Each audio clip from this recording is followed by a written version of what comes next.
Calon Tumbal Pesugihan, Part 13, Bicara Berdua.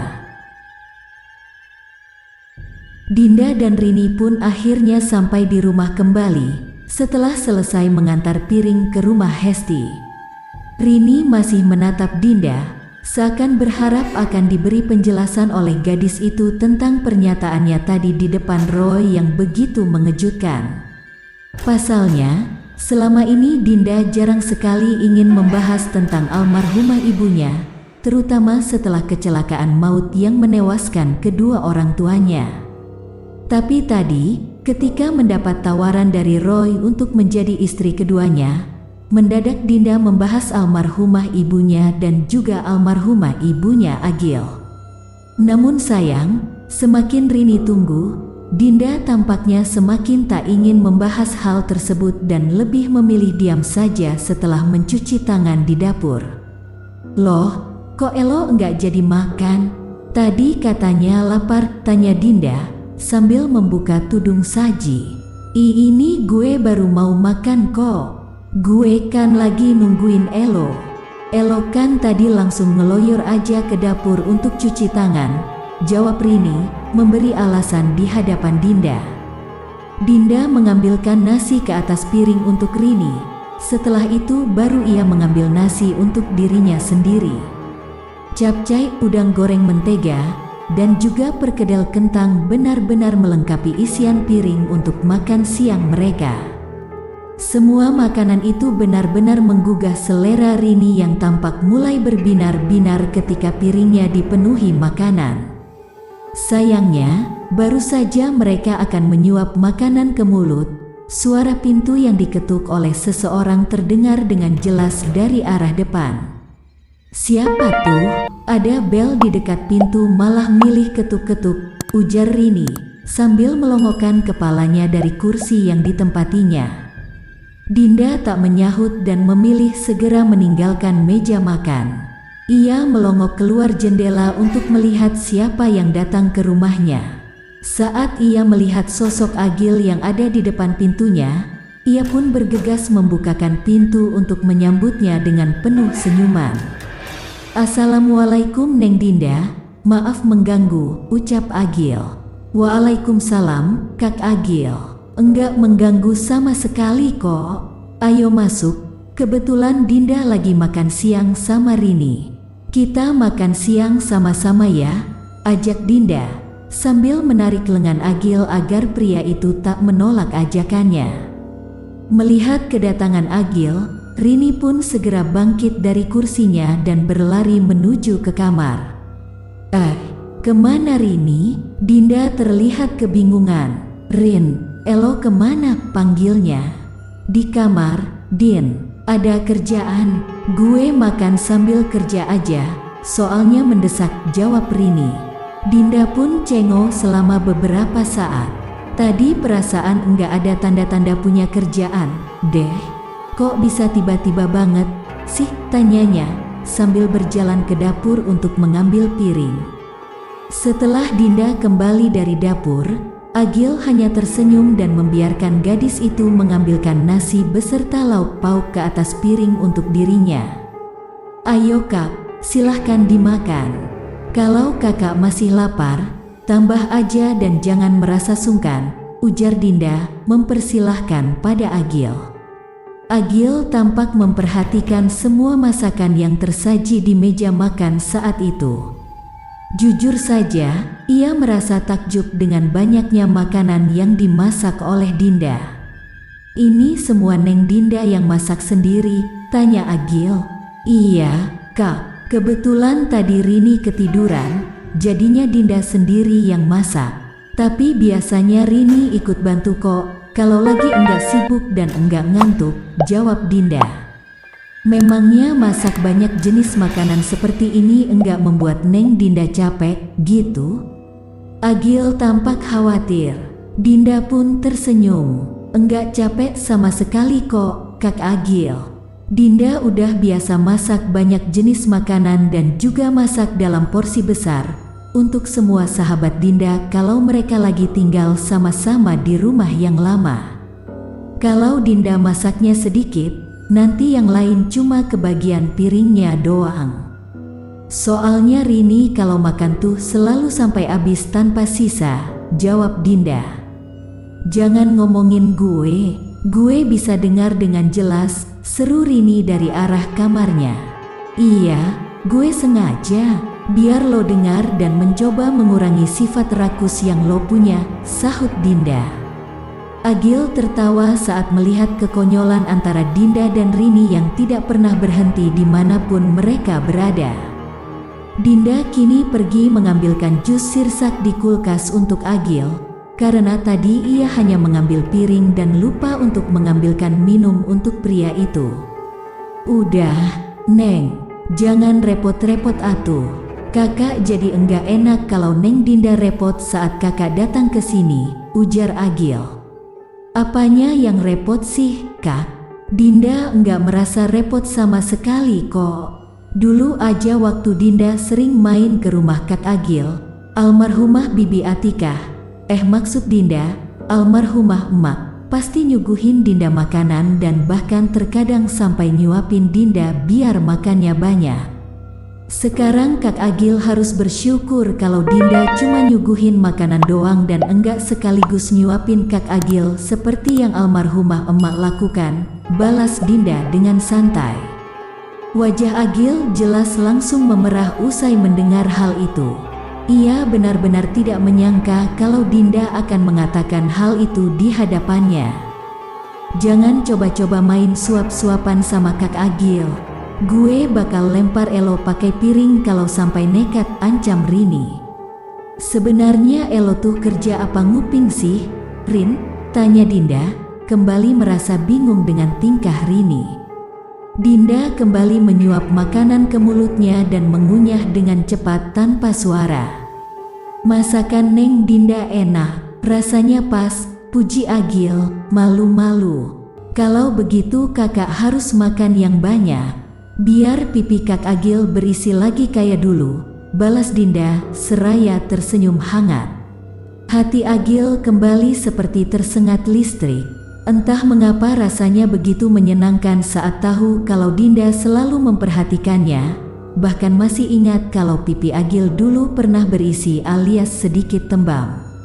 Mereka berdua kini hanya terdiam dan menikmati makan siang masing-masing.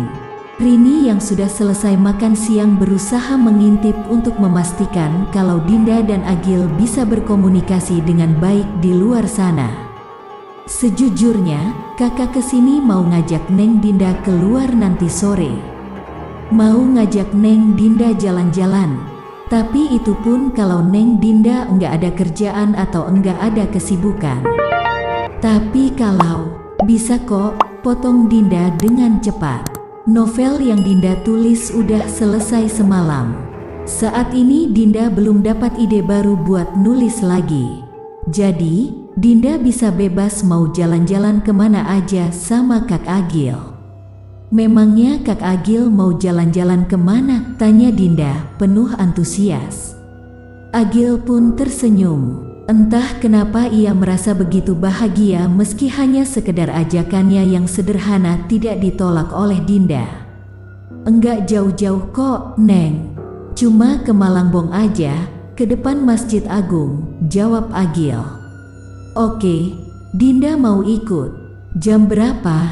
Jam 5. Biar kalau waktu salat maghrib tiba, kita bisa langsung sekalian salat di Masjid Agung. Oke, berarti Dinda sekalian bawa mukena, biar nanti enggak repot mau pinjam-pinjam lagi di sana. Agil masih menatap Dinda dan keantusiasannya. Tapi enggak apa-apa kan? Kalau Kak Agil cuma bisa ngajak Neng Dinda jalan-jalan ke Masjid Agung aja, tanyanya. Enggak apa-apa, Dinda senang kok diajak Kak Agil ke Masjid Agung. Dari dulu Dinda kepengen diajak sama Kak Agil pergi jalan-jalan, tapi kan dulu Kak Agil cuma mau jalan-jalannya sama. Dinda kembali sadar kalau mulutnya hampir kelepasan bicara di depan Agil. Rini yang tengah mengintip pun ikut merasa gemas pada mulut Dinda yang tak bisa diajak kompromi. Dinda, tolonglah, tolong. Itu mulut diajak kompromi sedikitlah kalau lagi ngomong sama Kak Agil, gemas Rini di dalam hati. Sebut aja, Neng, enggak apa-apa. Kak Agil benar-benar udah lupa sama dia dan enggak ada pengaruhnya buat kakak meski nama dia disebut. Jadi jangan ragu, sebut aja kalau memang pembahasan kita mengarah ke dia. Hanya, sebisa mungkin sebaiknya kita hindari. Tapi kalau terlanjur ya enggak apa-apa. Agil berusaha meyakinkan Dinda akan hal tersebut, agar Dinda tak meragu pada dirinya. Dinda memilih diam dan kembali melanjutkan makan siangnya. Neng, Kak Agil serius. Enggak apa-apa meskipun Neng Dinda enggak sengaja menyebut nama Neng Hesti. Kak Agil tahu kalau Neng Dinda pasti berpikir bahwa Neng Hesti adalah masa lalu kakak yang paling dalam dan paling sulit dilupakan. Tapi Neng Dinda enggak tahu bagaimana dia menghancurkan hati kakak dan juga menghancurkan pusat kehidupan kakak.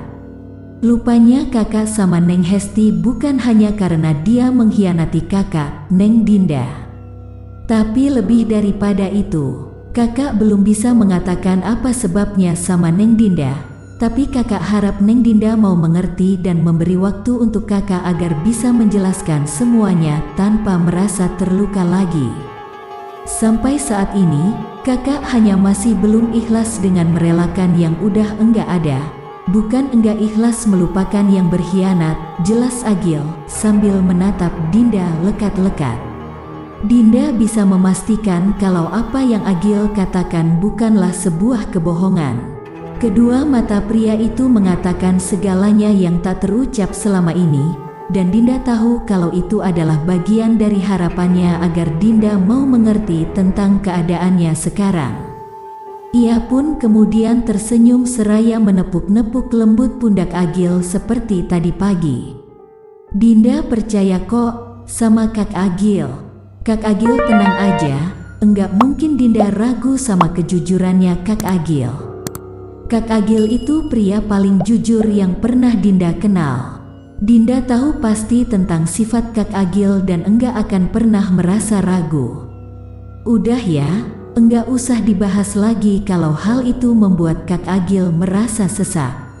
Sekarang lebih baik Kak Agil habiskan makanannya. Dan setelah itu Dinda ambilin puding di kulkas. Tadi malam Dinda bikin puding rasa coklat. Kak Agil suka puding rasa coklat kan?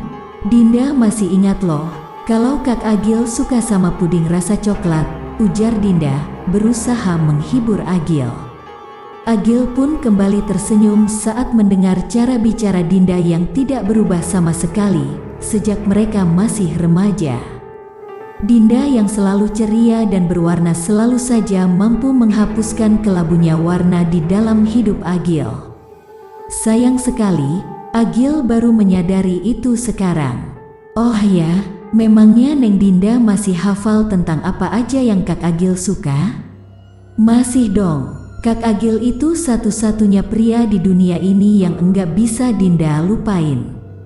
Jadi, sampai detik ini, Dinda masih ingat dengan jelas apapun yang Kak Agil suka dan apapun yang Kak Agil enggak suka, jawab Dinda. Masa sih? Coba sebutin apa aja yang Kak Agil enggak suka, tantang Agil. Kak Agil enggak suka permen marbles, karena permen marbles lengket di gigi.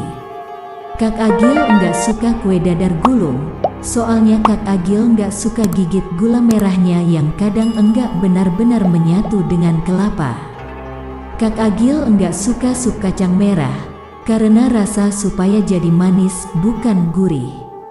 Kak Agil enggak suka jajan es serut karena sirupnya bisa bikin batuk, dan Kak Agil enggak suka sama Dinda, soalnya Dinda sering bikin Kak Agil merasa terganggu, jawab Dinda apa adanya. Agil pun mendadak diam dan kehilangan senyumannya. Kenapa Kak? Ada yang salah ya? Tapi masa Dinda salah sih? Itu kan jawaban Kak Agil waktu kita masih remaja. Dinda terlihat berpikir keras. Rini semakin menggeram di balik pintu dengan ketololan Dinda yang sudah sampai di level tak terbatas. Dinda on, elo itu cantik tapi otak lo karatan, umpat Rini, sangat pelan. Enggak ada yang salah kok, semuanya benar, ujar Agil. Tuh kan, emang benar. Ingatan Dinda tuh masih bagus dan enggak ada yang kelupaan buat disebut. Dinda benar-benar merasa lega karena tak ada insiden salah sebut. Iya, benar. Dulu kakak memang enggak suka sama Neng Dinda. Karena kakak terlalu naif dan hanya menilai seseorang dari kecantikannya aja, ungkap Agil, tak ragu sama sekali. Dinda dan Agil pun kini hanya saling menatap satu sama lain seraya tersenyum. Dinda baru menyadari kalau ia menyebut tentang Agil yang tidak suka padanya di masa lalu, hingga membuat senyum di wajah Agil menghilang tiba-tiba.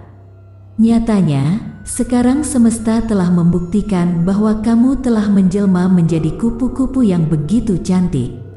Secantik hati yang selalu kamu poles dengan kebaikan, batin Agil merasa sangat bodoh. Agil tiba di warung saat tongseng benar-benar telah siap untuk dijual. Jaya dan Denny sudah menyiapkan segalanya, dan Agil hanya tinggal membantu menyiapkan pesanan atau membungkus pesanan. Pak, nanti sore jam 5 Agil boleh pergi ya? Agil mau ajak Neng Dinda jalan-jalan ke Malangbong, ujar Agil.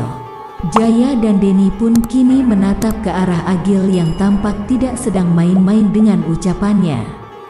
Neng Dinda udah bilang mau, waktu kamu ajak dia, tanya Jaya. Iya, Pak. Neng Dinda tadi bilang mau jalan-jalan sama Agil, jawab Agil sambil mengelap mangkuk yang masih basah menggunakan serbet. Ini cuma perasaan Denny aja, atau memang Neng Dinda masih punya perasaan sama Agil ya? Tanya Denny. Kak Denny, jangan gitu atuh. Enggak enak kalau sampai Neng Dinda dengar. Dia cuma menganggap Agil teman saat ini, enggak lebih. Jelas Agil satu teman tapi mesra, gitu goda Denny. Denny, udah atuh godainnya. Yang Agil bilang kan udah jelas, Neng Dinda cuma menganggap Agil teman saat ini, tegur Jaya.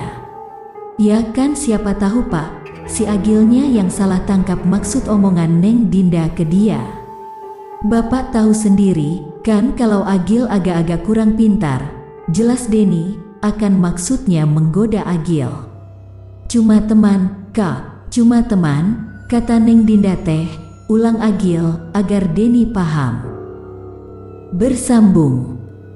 Makin menarik dan penasaran dengan cerita selanjutnya kan? Terus pantengin channel Asal Gawe. Jangan lupa like, komen, subscribe, dan bagikan, serta tonton video lainnya. Salam sehat dan sukses untuk semua.